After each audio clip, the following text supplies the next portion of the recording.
Sheryl Woodruff has been working for and in the village since 2005. She currently serves as the Community Development Director of the Washington Square Park Conservancy. Previously, she worked for Village Preservation, the Paley Center for Media, the Connecticut Historical Society, and the Nathan Hale Homestead. From 2008 to 2013, she served on the board of the Remember the Triangle Fire Coalition and currently serves on the board of the Neighborhood Preservation Center. Sheryl holds a BA from Boston University and an MA in History from the University of Connecticut. So, Sheryl, I'm going to turn this over to you. Great. Thank you so much, Ariel. It's really my pleasure to be here tonight. As Ariel mentioned, I am a past staff member over at Village Preservation. So I was there for almost 10 years. Just scrolling through the folks who are here tonight, I recognize some names from programs in the past at Village Preservation. So it's always interesting for me to come back, so thank you. And of course, I love talking about Washington Square Park. For those of you who aren't familiar with the Conservancy, we are a friends group that partners with the New York City Parks Department. We provide through grants to the Parks Department staffing, so gardening staff, maintenance staff, as well as direct support, such as volunteering programs, arts grants, and community programs, and then we'll do some things like this. Usually all of our programming is in the park. While it is a safer place to go, there are limits from the New York City Parks Department about permitted events and gathering folks, so it takes away from other folks' ability to use the outside and get into the park. So for now, we are online as well. So thank you for being here tonight. Very quickly, Ariel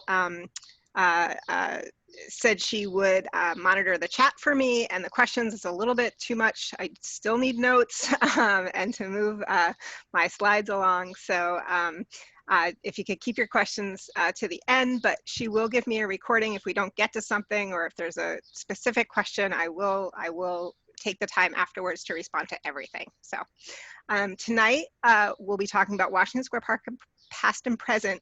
We're really focusing on landscape and design. So we might gloss over some things that you're interested in, and I'll invite you to come to our website or some of our virtual programming to learn more about specific topics. So tonight we'll really think about the park and the land before it was a park. We'll talk about the Parks Department's renovations over time of this space. We'll talk about the central fountain space, and not just one, but two controversies over the fountain and its spot in the park. And we'll look at, as we go, some ideas from past renovations that have shown up in the current design that we're looking at today. Before we get started, though, I thought it would be fun to do just a short poll. I wanted to get a sense of what design everybody remembers best about the park. Ariel, if you could launch that poll, or I might, oh, perfect, thank you. So you can only select one. So pick the earliest design you remember. So its current design, which took place between 2007, 2014. You remember maybe the circa 1990s when the dog runs were added. You remember maybe the park when it was first renovated in 1970, or some of you might even remember the park before 1970 and when it was close to traffic. So just if you can give it another couple of seconds there, Ariel, and just give people time. You bet. Thanks. You'll know better than me when to close it and launch the results.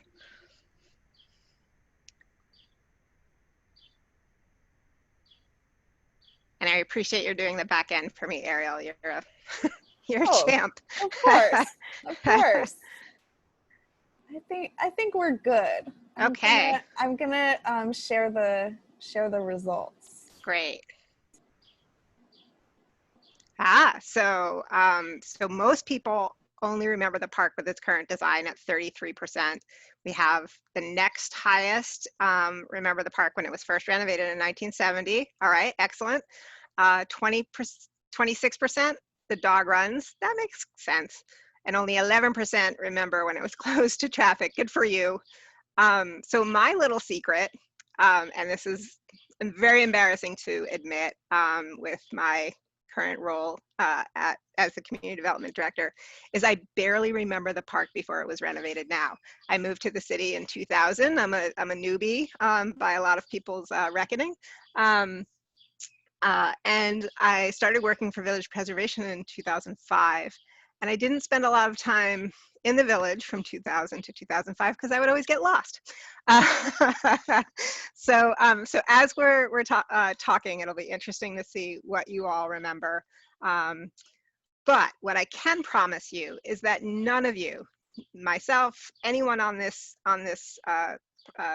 virtual Zoom lecture, remembers the park before Europeans came here. It still had some landscaping, but it was not designed per se.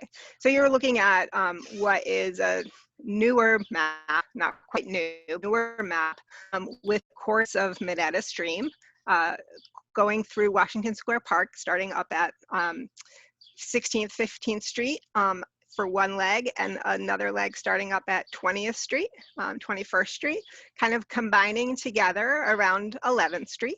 So for those of you at Fifth Avenue and 11th Street, you're right at the center of that fork of the two Minetta streams coming together, and then entering the park really west of where the fountain is today, exiting just to the east of the western corner and going out. And the reason why I like to talk about Minetta Stream is because it really sets up what the landscape looked like naturally. So the area was lush, you know, a stream, marshland around it, and then kind of like a little bit of higher meadows to the east and west of the stream. It was used by the Lenape Indians, and they basically used the stream for sustenance. The Lenape weren't settled folks, so they had different settlements that they would go through throughout the year, according to, you know, the seasons. And this was near a Lenape, one of the Lenape settlements, you know, seasonal settlements, close to a trail, Broadway, which was a Lenape trail, and really teeming with life. So anytime you have a stream here, it's you're going to have, you know, water to drink. You're going to have animals and birds flocking that you can then kill and eat. And so this area was very, very lush. And as the Dutch settlement at the tip of Manhattan in the 1620s begins, basically moving from what is a company town of the Dutch West India Company to the colony of New Amsterdam, this area really becomes a site of conflict with the Lenape. Under New Amsterdam's Director General Willem Kieft, from 1643 to 1645, there were a series of skirmishes with the Lenape and the Dutch called now Kieft's War, which really helped unite the regional Algonquin tribes of which the Lenape were part. And this area really became a kind of a spot where border wars kind of took place.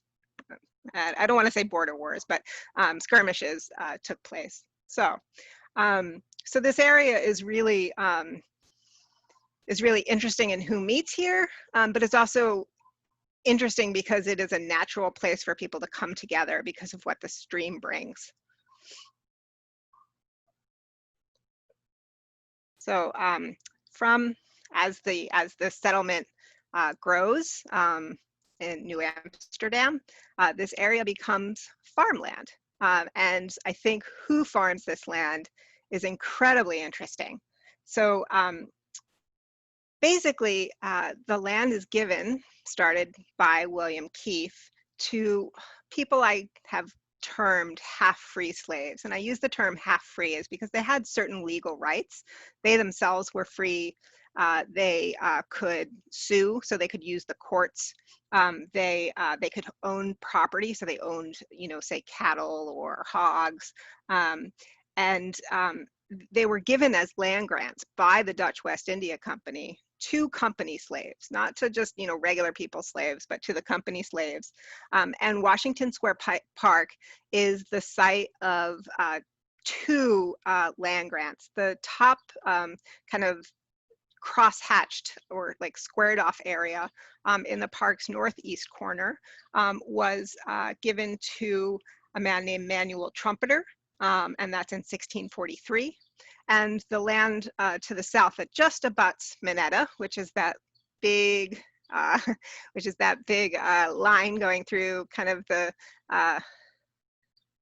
northwest section of the park. That land is given in 1645 to a former slave named Anthony Portuguese. Now, I told you I used the phrase half free, and I say that because while they had certain freedoms, their children weren't free. And this was, you know, a particular bone of contention between this population and the Dutch West India Company. And they also were required to give a certain amount of their farm goods to the company each year. Now, you know, New Amsterdam was really formed as a trading colony, so beaver and flour and the like. So there wasn't much farming going on. And so this helped feed the colony, these land grants. You know, people can think that, oh, maybe it was paternalistic, maybe it was a nice thing to do. It also could have been a way to create a little bit of a border between the town at the tip of Manhattan and the Lenape. So I always like to imagine what it would be like to be Anthony Portuguese or Manuel Trumpeter, and where your sympathies would lie. If they would lie with the company, if it would lie with the Dutch, or if it would lie with the natives. I can imagine that. I can imagine that it would be wherever they were most. They received the most. And actually, many of the company slaves were given weapons to fight against the natives. So it's just a kind of very interesting thing to think about this landscape. This was very lush land. Remember, this is abutting you know, a natural stream. So you had a very close water source. And you know, these were really meadows here to the east of the park. So I imagine that, well, really tough work because it hadn't been farmed before.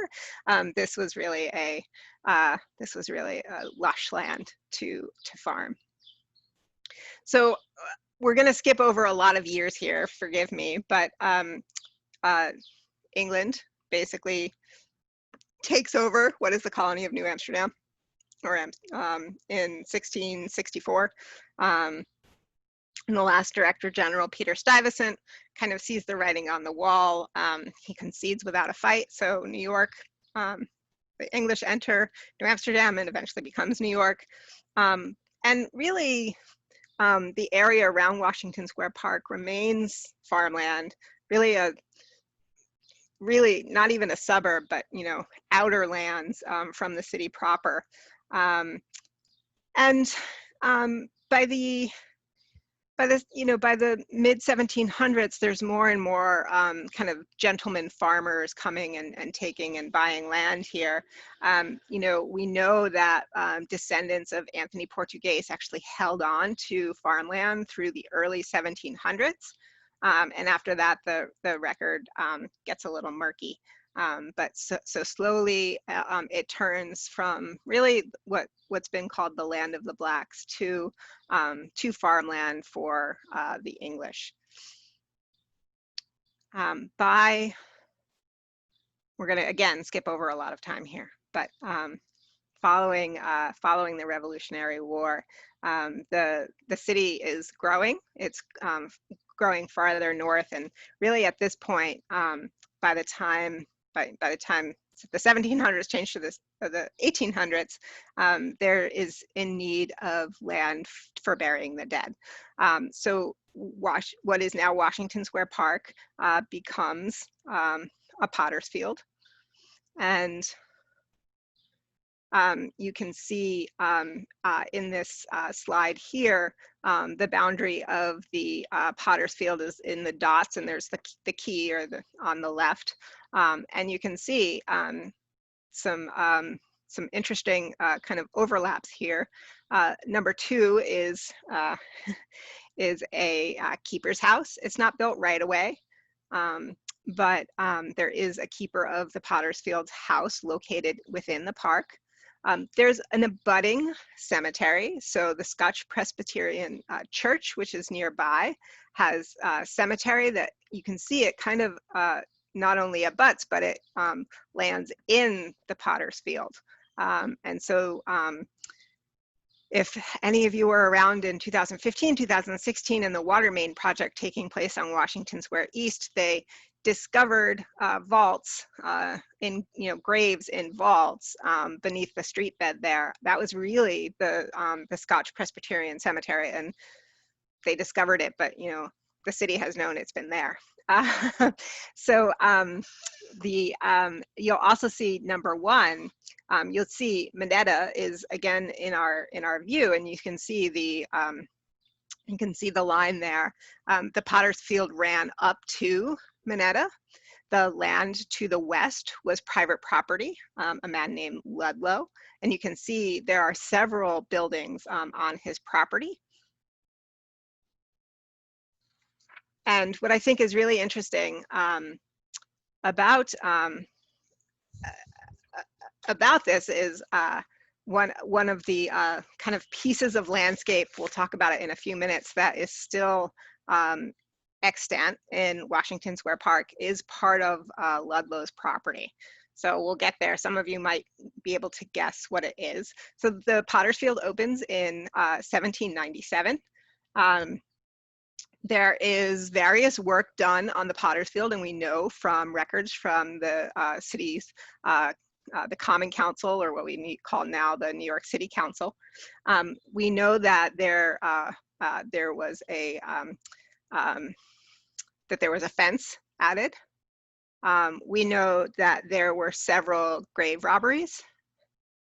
We know that the dead were buried in trenches. So they weren't necessarily buried in graves, they were buried in long trenches. And a Potter's Field is meant to bury people without means. But the Potter's Field was also created at a time when yellow fever epidemics start hitting the city. And without a lot of knowledge of germs and how they're spread, the idea that someone could catch yellow fever from the dead also arose. And so there were burials in the park, in the Potter's Field that became the park, that were burials with people with means. And during the last renovation, a headstone actually was recovered from during this time. So, okay. So I like to show this because it really kind of shows that the Potter's Field really had very similar boundaries to what Washington Square Park became. There are estimated up to 20,000 bodies that were buried in the Potter's Field. And by 1825, it was starting to fill up. And I also think there were some other pressures to close the Potter's Field, and you'll see that in a minute. But the field closes in 1825, and even before then, in the late 18 teens, the city starts taking a number of efforts to start directing Minetta underground. So a series of sewers, culverts were built, and by 1826, the park opens as a parade ground, and by 1827, people are really thinking of it as Washington Square Park. Now, I have never found the first reference to the name, but Washington Parade Ground and then Washington Square Park happens in fairly quick succession. The city, and I'm just going to go back a minute. The city purchases the land to the west of Minetta and creates basically the shape of the park as you see it now. So basically the four corners across the streets that you think of today. It was 6th Street and 4th Street. Now we think of it as Washington Square North and Washington Square South, et cetera, et cetera. McDougal, obviously, et cetera. We don't know too much about the original designs before this, but this is a very formal plan, and this is, oh, excuse me, this is from the Parks Department. But we do have this record from 1851. Now it's a painting, and so it could be skewed a little bit, but we do know that that it was used as a parade ground. This is the 7th Regiment on Review, which is a painting. It's by, excuse my German, Otto Bottcher, which is at the Metropolitan Museum of Art. And in the description, when you go into their collection, it says they are located right now, they're practicing in the northwest corner of the park. This is like, so we're looking west to east, and this is very confusing because it looks like the park is huge. So I'm not sure if it's, an artist's kind of bird's eye view, or if they were taking up more of the park. But you can see some of these more formal type paths that was indicated in the plan from the Parks Department. So when the Parks Department, when the city created a park or a parade ground from a potter's field, they created the borders, they added fencing all around. There was already a wooden fence around the potter's field. They extended it. There was no removal of bodies. There was infill brought in, and there's records where the regiments, when they were parading, in the paper you see that ground was broken, and they could see remains like when a cannon had like gone into the ground. So the bodies are still with us, and every once in a while they do emerge. And we'll talk about the current renovation. There was actually an archaeology study done to make sure that remains weren't being disturbed during that renovation. And I did note about that northwest corner, the Ludlow property, that there was one remaining piece of landscape that has been in the park before it was a park, and that is the English elm that stands in the northwest corner. When you go and visit it, it is mighty. This is a picture from 1935. It's not quite as big as it is now, but we estimate the tree to be somewhere around 350 years old, which puts it with the same decade as New Amsterdam becoming New York, so the 1660s. It would put it somewhere in the 350 range. It's also very hard to date urban trees, so that is an estimate. So give or take, 25 years on either side. You'll notice in this picture, this is from 1935, but you'll notice the development to the north, Washington Square North, which we're very familiar with now. And I always like to say which came first, the chicken or the egg, the changing from the potter's field to a parade ground to a park because of no more space, or because the city was marching north. And my guess is that it's because the city is marching north. Okay, so a plan from 1836, and you'll notice there's no development on Washington Square North, but there are plans for development at Washington Square North, and they're going to start building quite soon. There is development on Washington Square South and along the east side as well.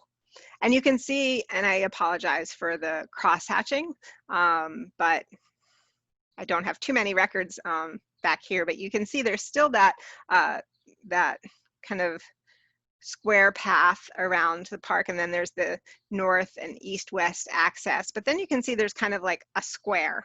So they've kind of added in 1836 a little bit more paths for people to walk on. So as it starts becoming less parade ground and more park for people, paths become kind of very useful for the citizenry. And I'll note here that NYU, which this crowd probably doesn't have a lot of love for, you can see their lot here, 2733. That is the first NYU building, and it goes up in 1834. And you'll get to see that building in a few minutes. Actually, probably less than a few minutes. Okay, so the 1848 plan.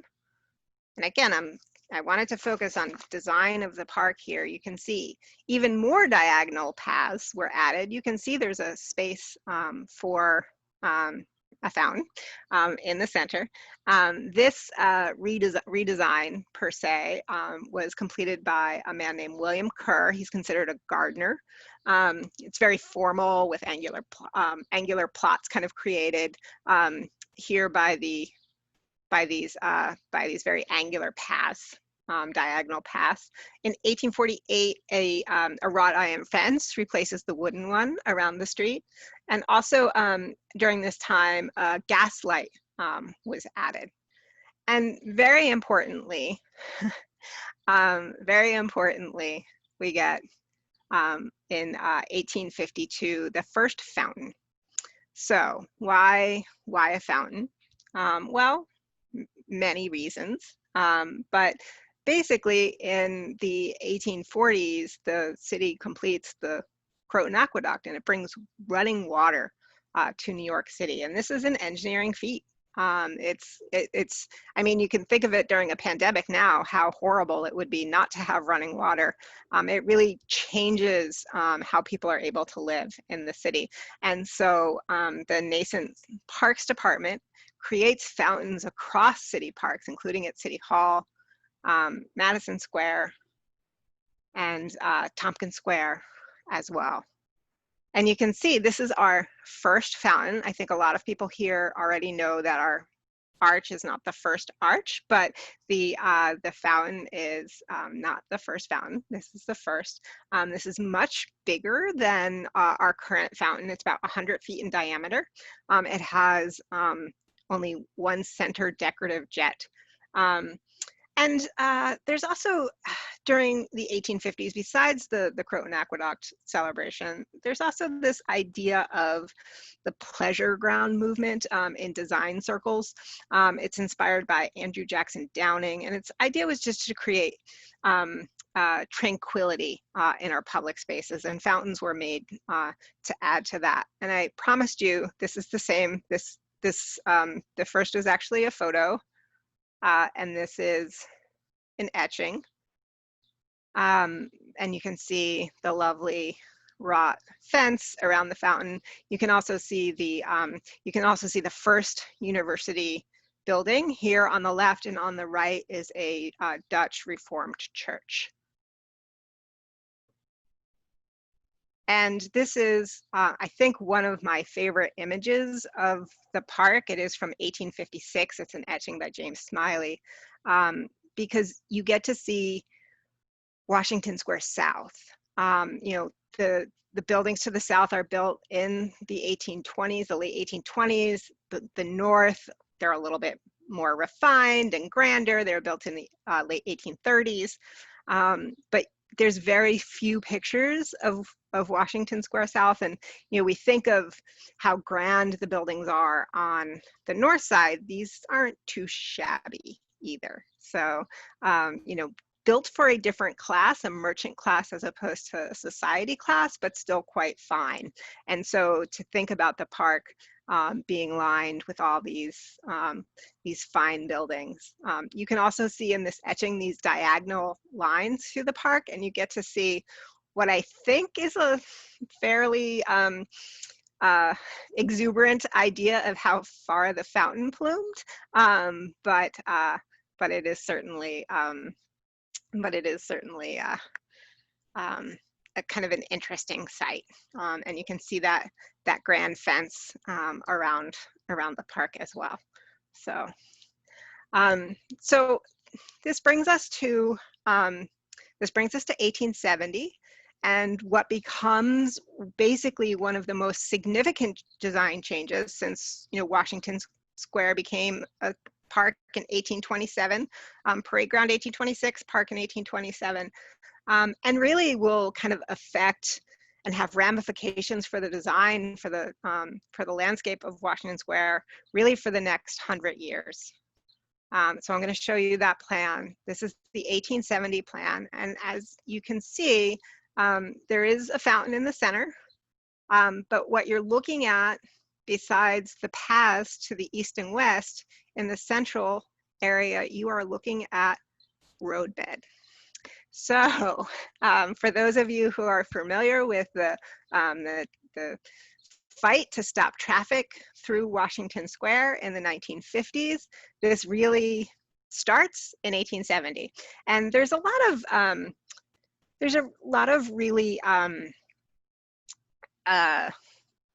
interesting characters who play a role in Washington Square Park history and Greenwich Village history, but this, I think, really changes the landscape of the park, and we owe this plan to one William Boss Tweed, who becomes in the 1870s the first commissioner of a parks department. Now, it's not the same parks department as we have now. It is, it's just for Manhattan, but he becomes commissioner, and as someone who is basically kind of now known as for graft, he basically wants to extend Fifth Avenue south below to kind of bring business to to the businesses where he knows the owners south of the park. And so in 1870 we get a road through Washington Square.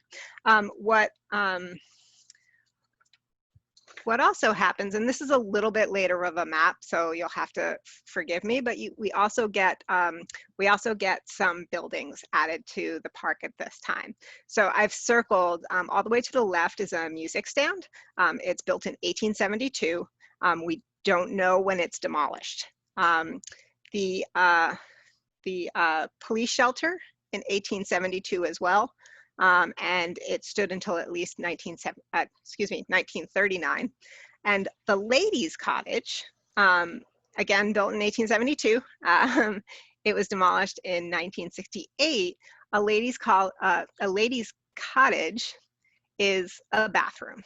So it's very interesting to me that women got a bathroom and not men, but I think in the 1870s, also the population of the area around the square is really starting to change. There's a lot more immigrant families. It might be people who live in tenements as opposed to row houses lining the square. And so a restroom becomes really important so that there's less waste in a crowded park. We have that issue still today. And I love this picture just because you can see some of the buildings in the park with that with fountain, and then that first NYU building there as well, and you get this nice crosshatch. And I'm not sure what building this is, but here's the music stand. Here's the police shelter. And here is the women's cottage. So and you can see, these carriages going through. What I will tell you is the community wasn't happy with the roadbed. It stopped being a roadbed by 1879. It becomes a roadbed. Well, it still stays a roadbed, but used for traffic. I do not know when traffic started up again. That's something I would love to find, but I haven't been able to track down. Now we're going to talk a little bit about what I call the monument period. Now, there's no such thing as a monument period, but for Washington Square Park, it's when all of our monuments come in. And most people like to think of the Washington Square Arch as kind of the centerpiece of Washington Square, but it was not the first monument. Actually, the first monument to be added is that of Giuseppe Garibaldi. That is him on the left there. In 1888, he's known as the Uniter of Italy. He's sculpted by a man named Giovanni Turini. he actually served with Garibaldi during his quest to turn Italy from an organization of city-states into an actual country. It's made of bronze and it's on a granite pedestal. What's really interesting is I've never found why it's here. Obviously there's, if you're a village preservation follower, you know that the South Village, just below Washington Square Park, is really, an Italian neighborhood from the 1880s down through the 1920s. And so it was the Italian community who actually paid for Garibaldi to be placed. I read park department annual reports to see if there was any like petitioning for Garibaldi to go in this particular space. I think probably location was probably because of, the closeness to, Little Italy and the South Village, Little Italy, as well as the fact that there were no other monuments in this park. So Garibaldi obviously was not always where he is now. And I think this picture by Berenice Abbott from the Museum of the City of New York kind of shows it best. It's a little bit of a newer picture, not quite 1888, it's from 1936, but you can see Garibaldi all the way over to the right of the image, and he's kind of looking off into a southwest direction. Okay, so, excuse me. The next, the next monument that Washington Square Park receives, it's dedicated in 1890. It's to Alexander Lyman Hawley. So Hawley is credited with adapting the Bessemer process of steelmaking to US production needs. So he didn't create the Bessemer steel production, he adapted it, but he was commissioned by, and I have to look at my notes for this one, the American Society of Mechanical Engineers and American Society of Civil Engineers. So he is made of bronze, and he's on a really beautiful limestone pedestal. And he was sculpted by John Quincy Ward. But again, second monument is to someone that most people don't really think about today. Just to be, I don't mean to be unkind to Hawley, but he's not necessarily a well-known name. So finally, this is 1890, 2 years later, or really at the same time, we get the Centennial Arch for Washington's commemoration of Washington as the first president. In 1892, they start groundbreaking on the Washington Square Arch, and this is an image from 1905 before the Washington statues are added. It's completed in 1892, and it's dedicated in 1895.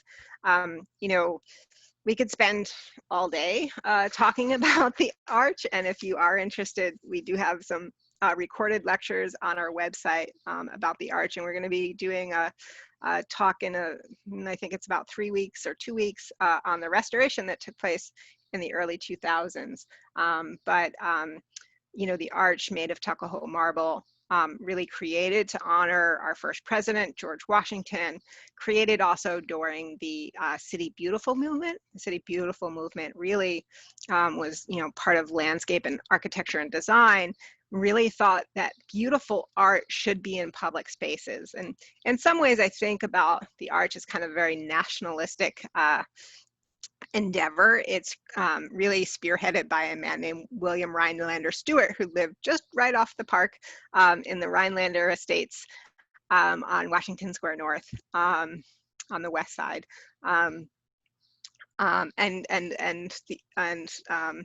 Undertaken by the firm of McKim, Mead and White, and Stanford White as the architect. But really, so many symbols of the founding of our country, like the eagle, our federal seal, Washington's family seal, obviously the two statues of Washington, which they kind of ran out of money, and so that's what took so long to get them up in 1916 and 1918.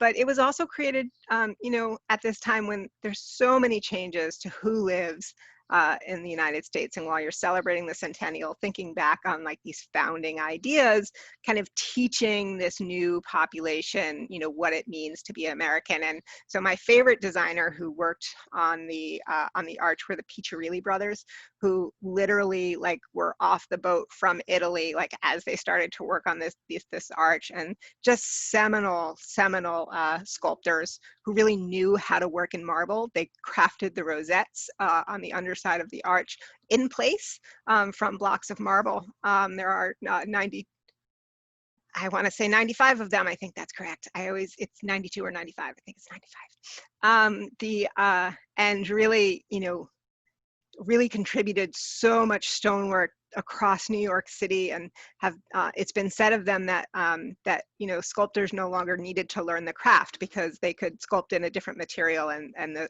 Piccirilli brothers could sculpt stone for them. So so, you know, like I said, we could talk about the arch for a long time, but I do want to get on with the landscape, and so we'll talk about the last monument added to the park, and that is the World War I Memorial flagpole. This was created in 1920. White is no longer with us, but the firm McKim, Mead and White designs the base. It was commissioned by the Washington Square Association, and they're the folks who do the tree lighting and carousing every year. And it's really to commemorate those from Greenwich Village who lost their lives in the war. And, you know, this is its first location. In 1970, it moves to where it is now, just tucked to the east of the arch.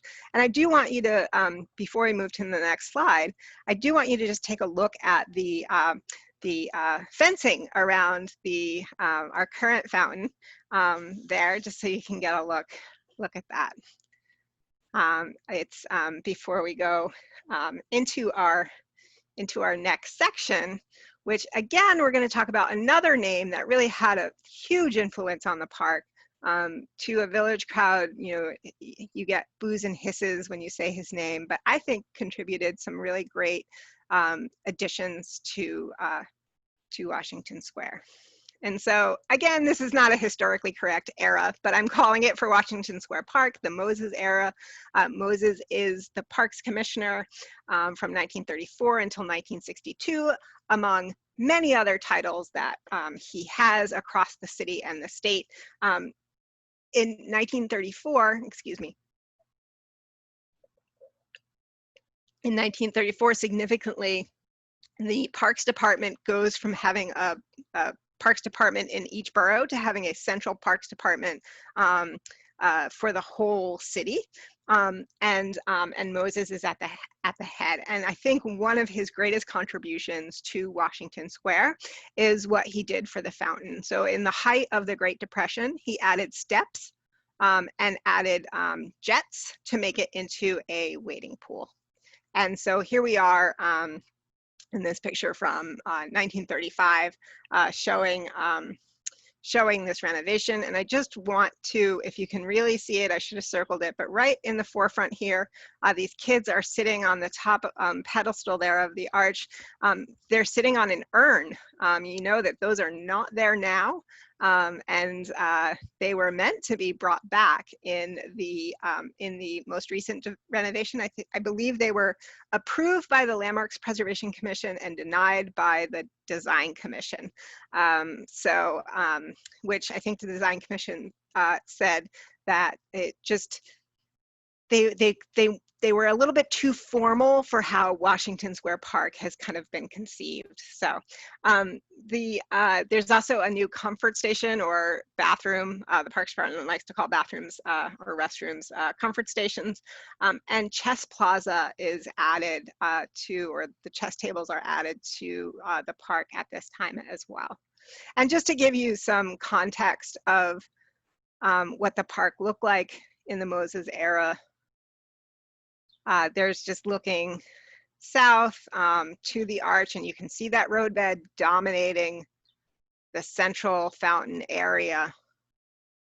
And then this very southern look at the park, and there's that playground behind some bathrooms and buildings just at the edge of the park there. Okay, so I talked about Moses as being a nice guy. Here's where Moses starts getting in trouble in Greenwich Village. He develops a series of plans for Washington Square Park.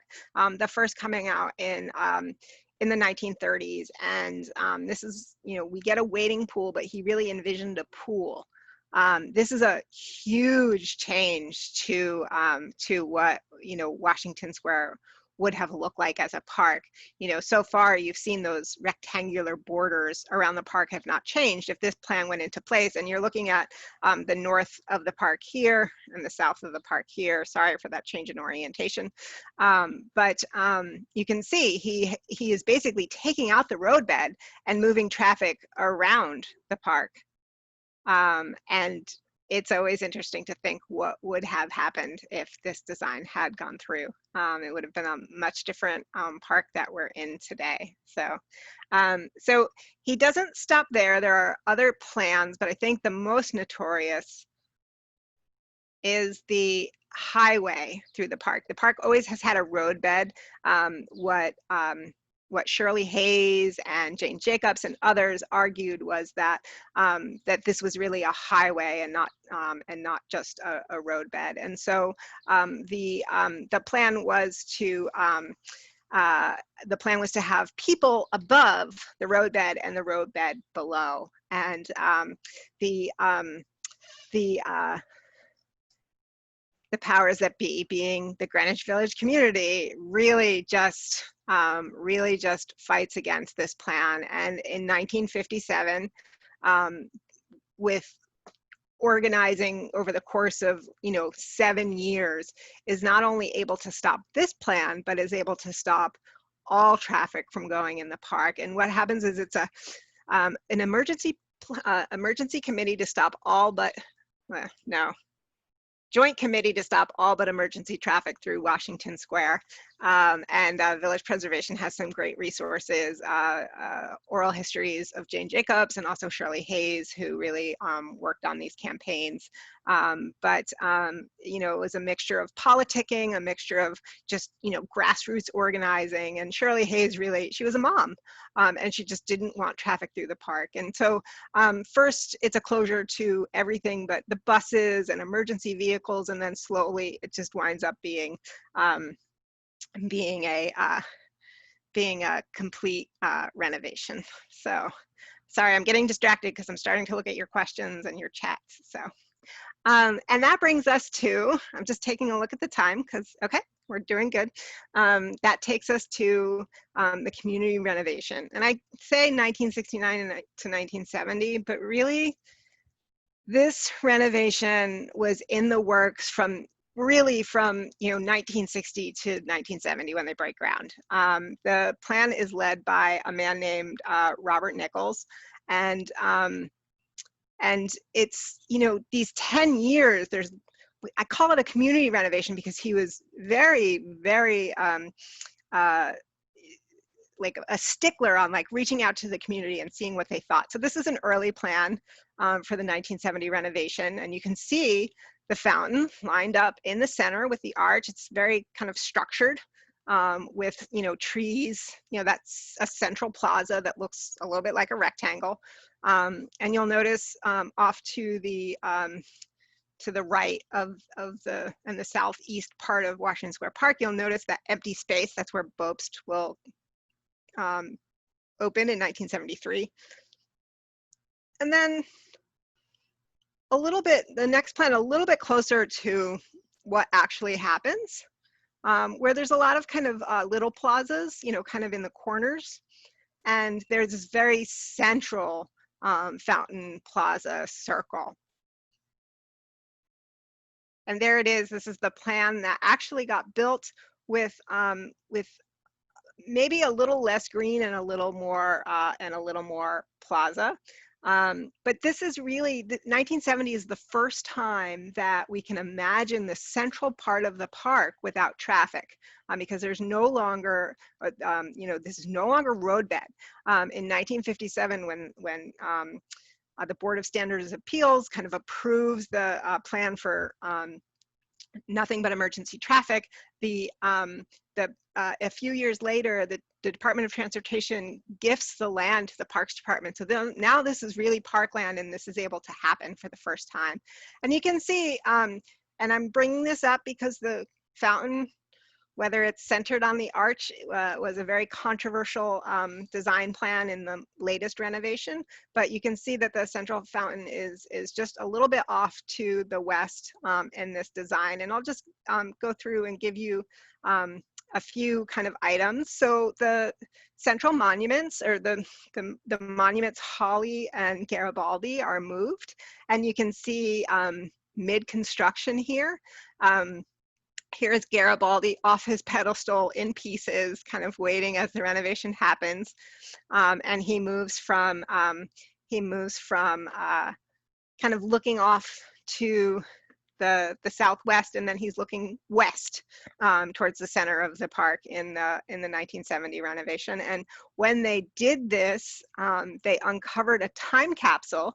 The Parks Department found this, that was placed when it was built or erected in 1888, and it had like newspaper clippings of the kind of the raising the money, and then the celebration, and some other items. Unfortunately, the Parks Department does not know where it is now. One day I think we'll find it though, but it's always fun for me to see renovations in place. And here's that central fountain. So what happens is the fountain takes a series of grade changes, so that you go down into the fountain. It retains the steps. And I just do want to point out the lights from the Central Fountain Plaza are the lights that are now what we call Fountain Plaza, the area. They are very similar to what was there in this renovation now. So the mounds area was created. And for those of you who, like me, mostly remember the park as it is now, you'll see that there was play equipment on it, and it actually looked, fairly sturdy and not so bad. And there was a series of kind of low kind of architectural walls added across the park. Very kind of 70s architecture when you think about it. Unfortunately, they became places where folks could hide. So, as the park went into, and the city went into less easy times, it was a great place for drug dealers or drug users to kind of crouch behind, or to use the bathroom, or to use drugs, etc. So okay, and then again, this central area, or the southern areas, we have the stage, we have what was called Teen Plaza, and we have a petanque court. And so it felt maybe a little like a lot of paved area, and maybe not quite enough green. So, all right, that takes us to our 21st century renovation. Technically, the plans for this were really in the early 2000s. There were a series of lawsuits brought by people in the community about, things that they did or did not want to see as part of the renovation, whether process was done correctly by the city, etc. So the dates are 2007 to 2014, and the park was renovated in 3 phases. So parts of the park opened before other parks, they closed one part and then opened another. And the center was the first completed, and that was completed by, I think it was 2009 or 2010. So you might remember that Central Plaza being open earlier, and you are correct. But 30 years is really, or longer, 35 years is really a long time to go between renovations. And there were some additions put in, kind of work done piecemeal. There was a small dog run added, a large dog run added in the 90s. And there were some problems with, kind of just some pieces that were really kind of falling apart. And some people argued during the kind of the community kind of reaction phase of the design. Some people said, oh, the park doesn't need a redesign, it just needs to be fixed up in certain areas. But I really think this renovation really does some real justice to past landscape design, but also really kind of brings things into what we think of as what a 21st park should have amenity-wise. And this was created, the design was created by George Vilonikis. He was the landscape architect behind it. And I will mention that he is a former park administrator and our former executive director. So just my former boss. I just wanted to show you just some of those existing conditions before we get to the actual renovation. So you can see some of the problem areas if you, like me, don't really remember the park. And you can see here on the left-hand side, the stairs going into the fountain area had been paved over. There was a lot of issues with the paving and the grading, even on where people walked, which is, it can be an unsafe condition. There were areas that weren't well used. You can see, I mean, obviously there's garbage, there's a bag of garbage, in between the benches and the dog run fencing here, but it's also, there's not a lot of room for plantings and the like. And you'll see the dog runs are really added kind of to the center of the park. And that's really where you think people are going to gather and be together.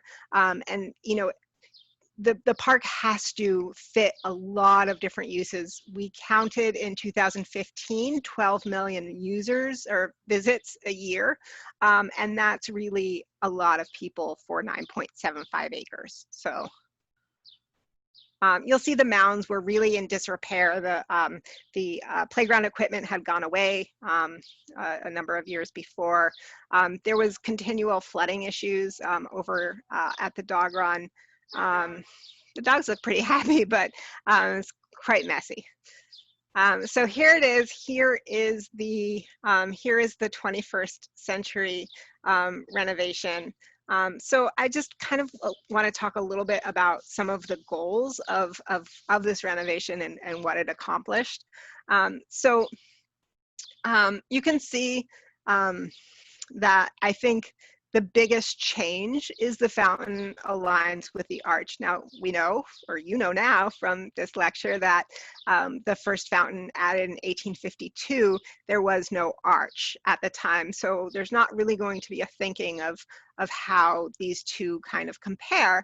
Then we get the roadbed, and so the roadbed really kind of displaces the fountain. The fountain moves to one side and kind of the road takes dominance. And in the 1970 renovation, there's this really nice center plaza. The only issue is ADA compliance. So to kind of go down a grade, you can't make it so ramps have to be very long according to the ADA, and that's passed in 1990. We've been celebrating its anniversary this past month. So this renovation has to pay close attention to the ADA and making sure that that the park is accessible. So I really enjoy, and again, thanks to George Vilonikis for sharing these, but I always enjoy seeing the park under construction. You can see the area being kind of pulled out for the fountain. So it's not just aesthetics that are needed to be done in this renovation and aligning it. It goes 22 feet to the east to align with the arch. It's also, there's also things that need to be done. So the pipes need to be replaced. And, you know, when I say the park is a built environment, you know, there's a lot of structure underneath as well. And so that's why I like to show these photos, because you think about, you know, all the pipes, all the sprinkler for the fountain, all this, and for the water fountains, for the sprinkler system that's there.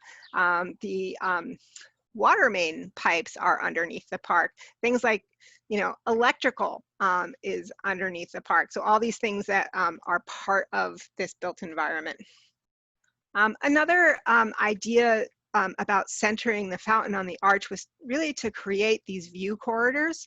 And you can see here, and I'm just going to point out the side jets on the fountain are really meant to emulate the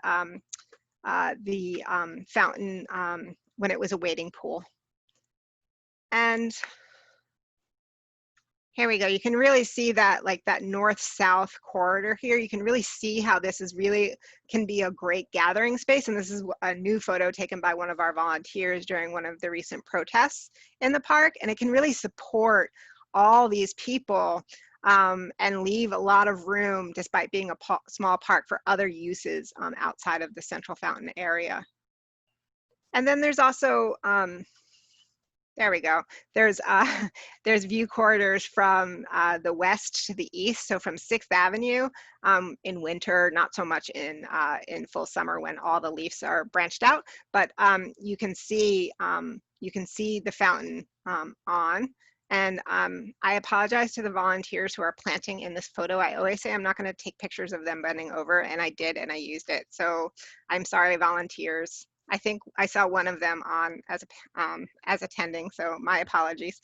And then also the view corridor from east to west as well. So from Broadway, again in winter, not in summer when the trees are leafed out, but you can also see that there is more green space in this renovation from the 1970 renovation, and it's about a 20% increase in unpaved green space from 1970 to this current renovation. And you can see those lights looking like the 1970 lights. We also, for the first time, get one building in the park as opposed to multiple. And this is the footprint of past buildings in the park. It's also, because it's kind of tucked in, it feels a little bit less intrusive, and it's meant to. It is a LEED Platinum certified building by BKSK Architects, who really thought long and hard about the materials being used. The stone that you see on the outside is from a local quarry. The building has geothermal heating and cooling, meaning there's a system. I'm not an engineer. I'm not the best person to describe this, but basically they tap into the ground to provide heating and cooling. And it's really, except on the hottest days and the coldest days, it feels fairly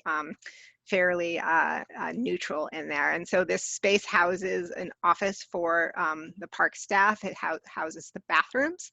There's a men's, a women's, and a family bathroom. And then there's also storage kind of tucked near the entrance to the large dog run, which here they are, all happy and playing. This is the large dog run.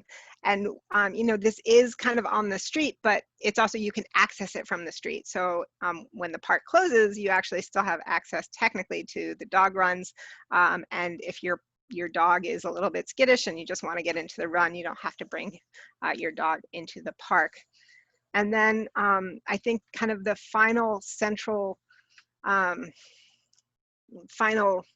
final area I want to talk about is very interesting because it wasn't part of the Mr. Volonikis's, the landscape designer's original plans, but was really fought very hard for by the community. We knew it in the 1970 renovation as the mounds. It's been reimagined as what's called play hills. And so instead of starting at grade and then going up, they go below grade and then undulate. And again, there is play equipment like there was on the original mounds, but the play hills are composed of a soy materials. So it's basically fake grass.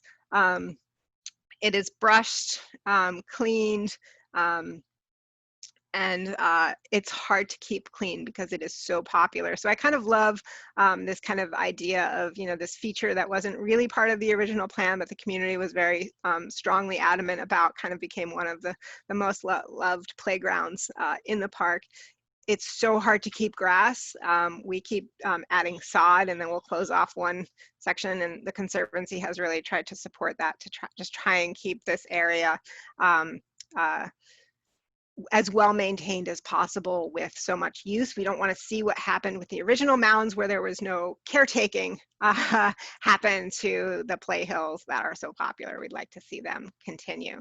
So really, I think that this current renovation really calls to mind some of the older elements of past landscape design here at Washington Square, while kind of also, kind of thinking about environmental factors, more green space, thinking about bigger, like a bigger kind of more central place to organize, and kind of says, like, tips its hat a little bit to all those past renovations. So, so I have finished my formal presentation. I did want to leave a little bit of time for questions. Ariel, I'm realizing we didn't even talk about a time, but I was aiming for an hour and 15. So that's okay.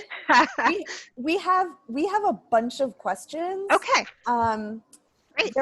They're all pretty short questions, and they're Okay. all very interesting. Okay. So all right, hopefully I know them.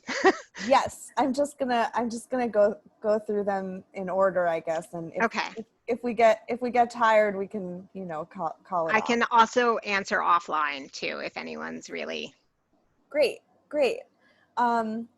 David wants to know, what is the Art Deco building behind the arch to the left?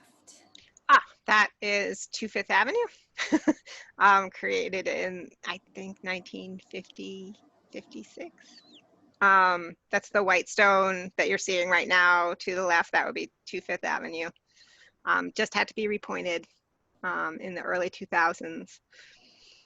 And actually, there's actually a really interesting story about that building, because that building actually lines Washington Square Park North on the west side of Fifth Avenue.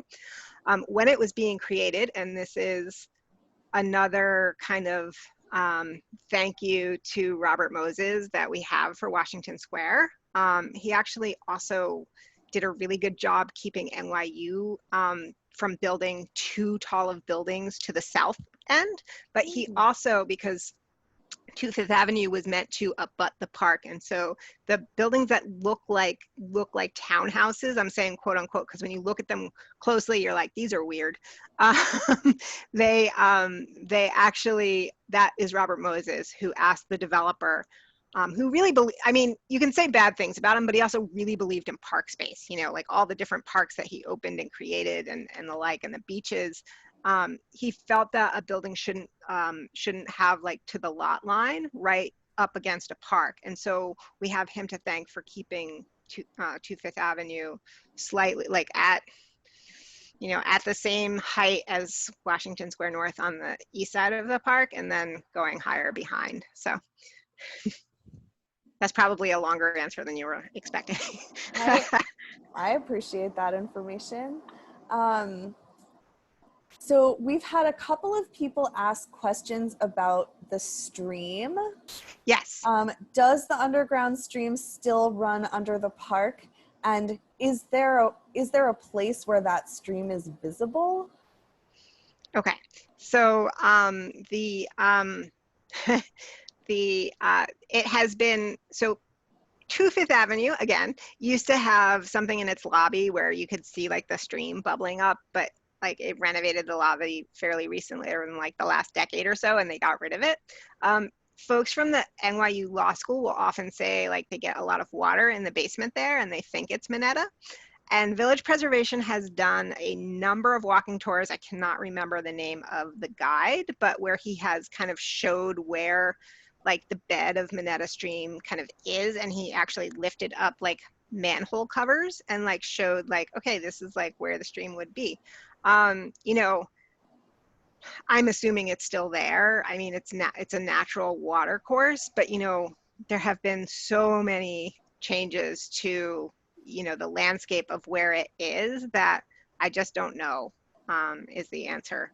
Sorry, I know that's not a great answer, but it's not like you start digging and you're like, ooh, stream.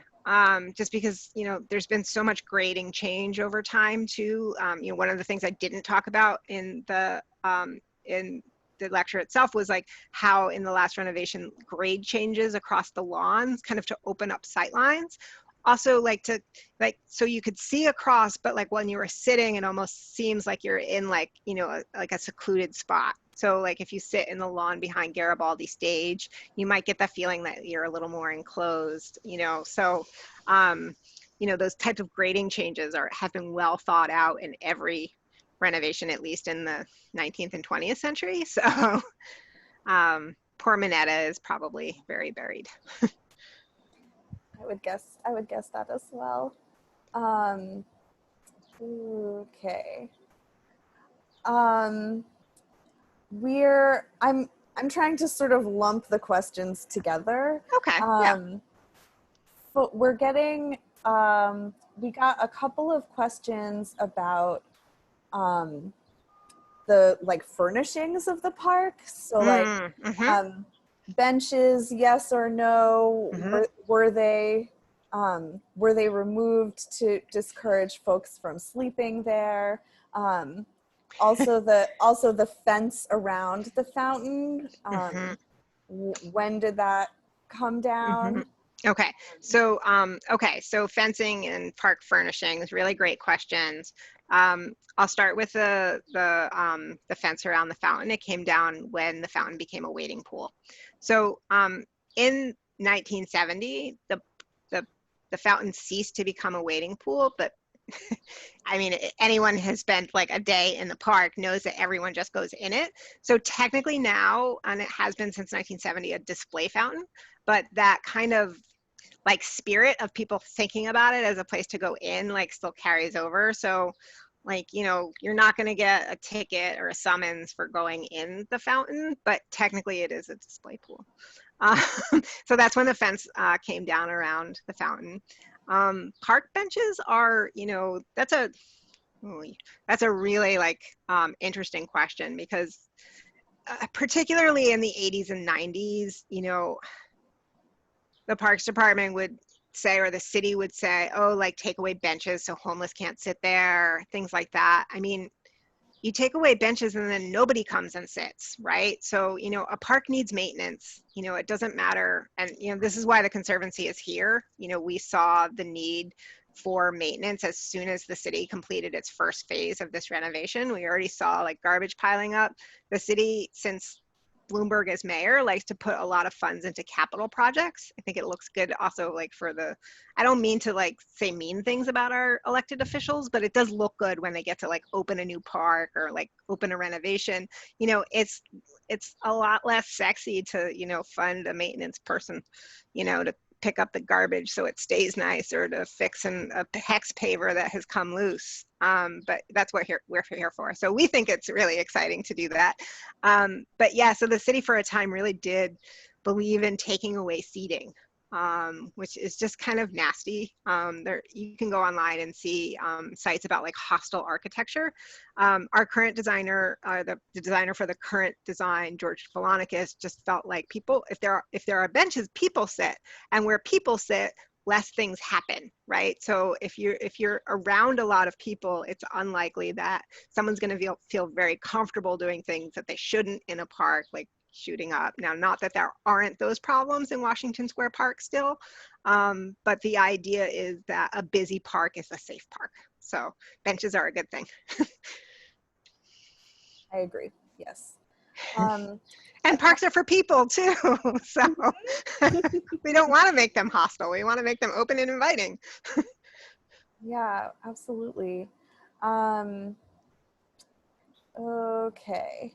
So Garibaldi didn't change location, rather just direction. Tanya wants to Yeah, clarify.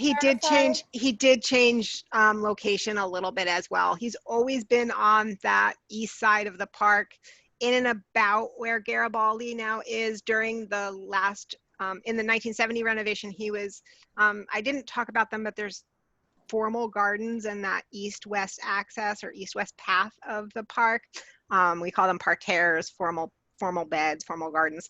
He was basically where that formal garden is on the east side now, during the 1970 renovation. And I'm not exactly sure of the best location to give you for him.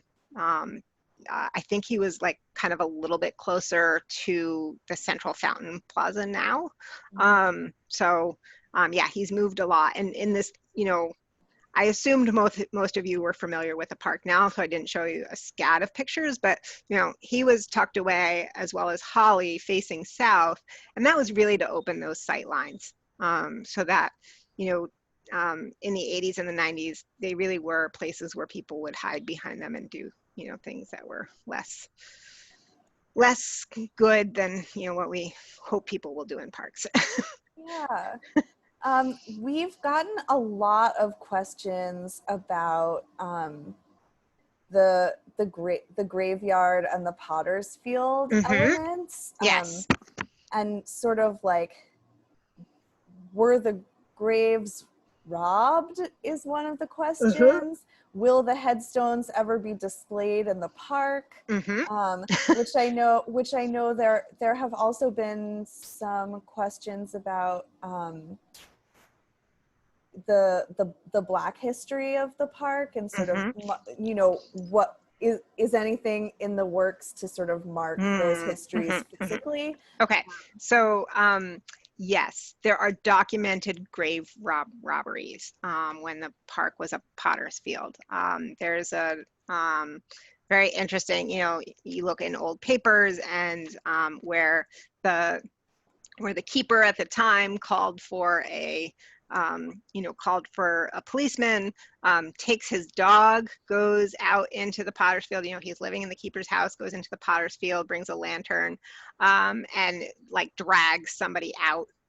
And that particular newspaper account notes that they were robbing the grave because they were a medical student. So they were trying to learn about bodies and how they worked, and it wasn't necessarily a time when you could just get cadavers. So yes, there were grave robberies. The second question was, remind me. About the headstones. Oh yes, okay. So in the most recent renovation, there were remains that were removed at the time. The Parks Department has them. They should have gone back into the park already, but they haven't. I'm not sure why, but it's just delays, with the bureaucracy. I love the Parks Department, but it's a bureaucracy.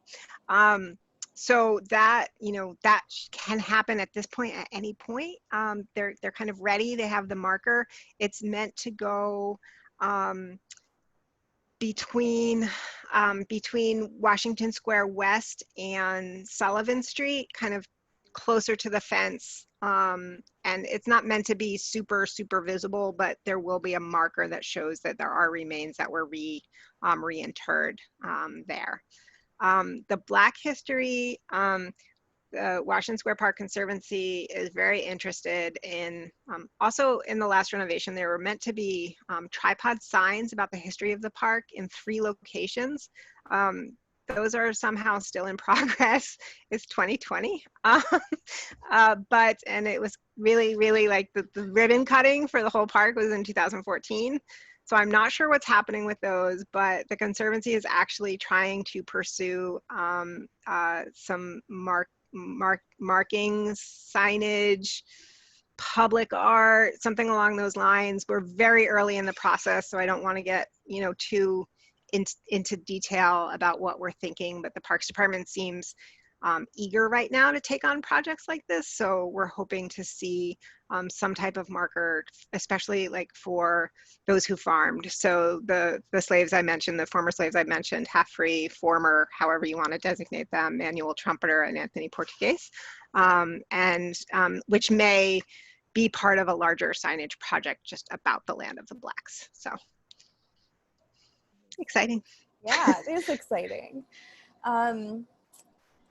Arthur wants to know, was the current fountain a recycled piece from Grand Army Plaza? Very, very good question. Yes, it was it was a reused piece. Love adaptive reuse, not from Grand Army Plaza though, but from the bottom of Central Park. So what I didn't tell you is when William, just for time, William Boss Tweed, when he wanted the roadbed, took out the 100-foot diameter fountain. You know, the city had a whole plan to have the architect Jacob Ray Mould, who is known for, you know, Bethesda Terrace area of Central Park as well as the dairy, create a new fountain. But then there was a national recession. There wasn't enough money, so they took this fountain from the bottom of Central Park, and that's where we get our current fountain, which is supposedly designed by Jacob Ray Mould. So we got a Mould fountain, just not the one we expected in the 1870s. Great. Let's see. Thank you so much for organizing all the questions. I really appreciate yeah, that. of course. Yes, she did. Oh, Jeffrey wants to know, has the paving outside the park been completed? Oh, the paving outside the park is completed. So the paving is completed. There are meant to be new street trees. Those street trees have not been placed yet. They were supposed to go in this spring, pandemic. So the other thing is new street trees need a lot of care and attention, and the project will place the trees, but they won't water them. Now that's not technically part of the park. The sidewalk around the park is not part of the park. I know that's crazy. But I was like, what? When I first started working for the Conservancy, but it is managed by DOT and they don't come and water. So we were going to have a volunteer watering program when they got placed, and like we were ready, like we were kind of all set to go, and then pandemic. So hopefully we'll be able to work with the Department of Design and Construction, which has the money for those funds, and get those trees in. Hopefully, I mean, you can't put them in summer, maybe this fall or next spring. So. I think if it's okay, I'm gonna call it. Okay, yeah, that's good. With one last question from Liz, who, if you're still here, hi Liz. Hi Liz. Well, how about a statue for Jane Jacobs in the park? Oh, yeah. You know, I would argue that a statue in the park, if there was going to be a statue in the park, it would be for Shirley Hayes, because she is really the person who got traffic stopped through the park. Now, Jane Jacobs was helpful, but it was Shirley Hayes's plan from the start.